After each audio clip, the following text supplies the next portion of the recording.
experience of skateboarding is a very physical feeling, and that's what we wanted to capture in playing this game. And by using the sticks, you capture that feeling and you're driving something that's physical in the game. When you're playing the game, your left stick, that's your body. So you're steering left and right, pulling it back to get into power slides, push forward, your guy will crouch. And then your right stick, that controls your board. So I'm going to pull back, crouch for a little bit to get ready for a big ollie, and then flick it forward. That's why it's called flick it, because you do flick the stick forward. It's that simple. And off to the side, in our game, that'll give you a kick flip to actually get something out of whatever you do with the stick, including swinging it around to the side.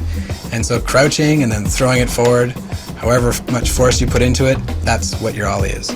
And you can also push forward and pop off the front to get an ollies, and a whole combination of gestures to get all the different flip tricks that are out there. You've also got two hands, so there's your left hand on your left trigger and your right hand on your right trigger. And you got 2 feet. You can push with either foot. Push with your left foot on the X button and push with your right foot with the A button. And you've also got a brake button. Most people just slam into walls. They don't use the brake button, but it's there if you want to do it.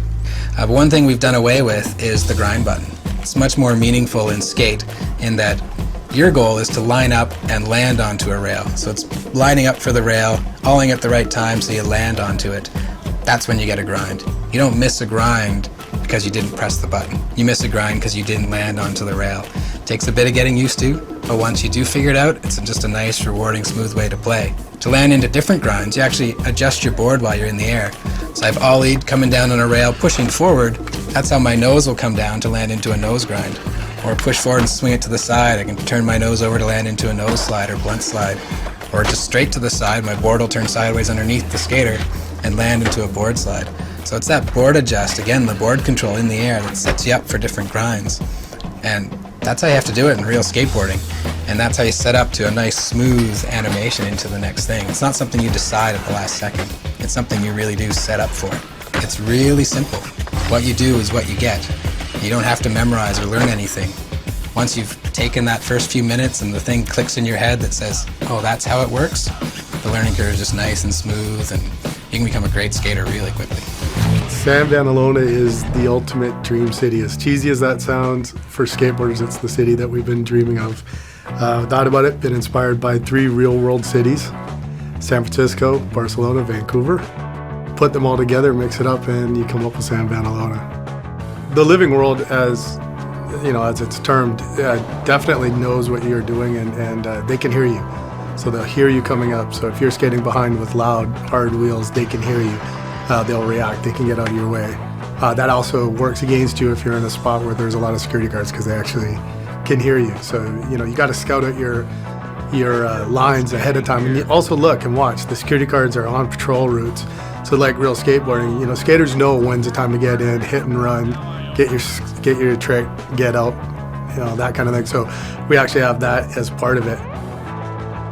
It's virtually all open to you from the beginning. It's up to you to go figure out where it is. We probably have about 9 areas that, you know, are similar to like private training facilities, where Danny Way's Mega Compound, or these there's some kind of punk rock skaters got their own park going on. Those kind of places are locked. You got to get their respect. You got to show that you got to get invited basically to skate there. The other thing to do is explore the world. We're finding there's a lot of stuff in the alleyways. Our world artists just got inspired. They started watching skate videos. Some of them are skaters, and they went to town, and they're just like, okay, everywhere we go, we're going to put a handrail behind here. We're going to put a pool.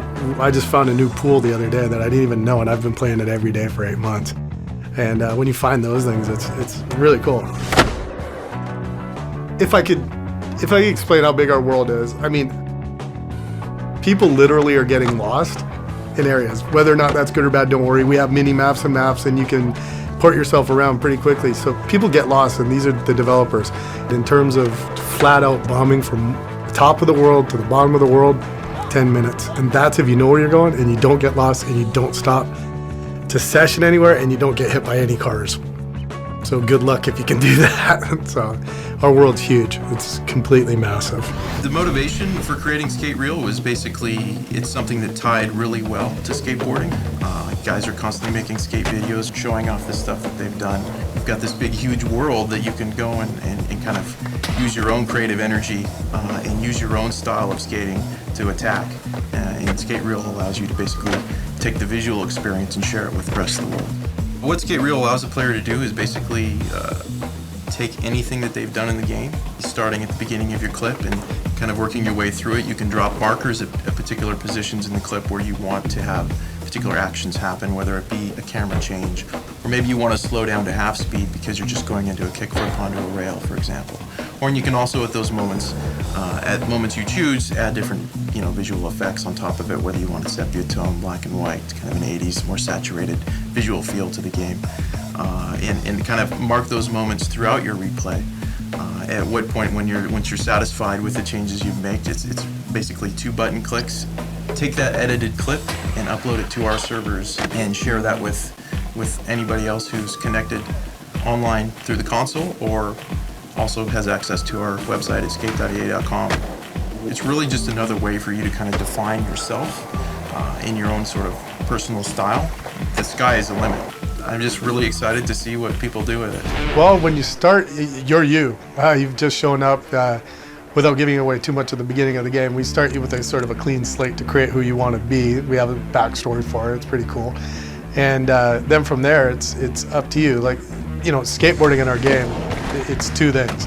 A skateboard by itself is a toy. It's an amazing thing. You could explore our whole city, skate, shoot videos, take photos, and just do that as a toy. We just got coming together, and it's really cool. Is you can play real games of skate because our flick and control system really shows the mastery of your tricks. So you have to have your tricks on lock and know what they are, and pulling them off every time you do it, you feel good about yourself. If you decide to play the game of skateboarding, you have to go out, get footage, film, do challenges, enter contests. 8 or 9 of our pros will be representing their board company sponsors, and that's one of the goals, is to get a board. They'll give you challenges, sponsorship challenges. They'll put a good word in for that company, and then you could choose the company that you want to ride for. So you really get to, if you aspire to be on Zero, if you want to be on Girl, or if you want to be on Enjoy, you can get there and you can do that. The ultimate goal of every skateboarder pretty much would, if you choose to have a career to play the game of skateboarding, is get a sponsor. To get a sponsor, you got to get coverage, film video parts, and really get in magazines. With the ultimate goal in our game, we've partnered with 2 of the best skateboard mags out there, The Skateboard Mag and Thrasher. You get the cover of both of those, and then you've unlocked the whole world at that point, and it's big things will happen for you.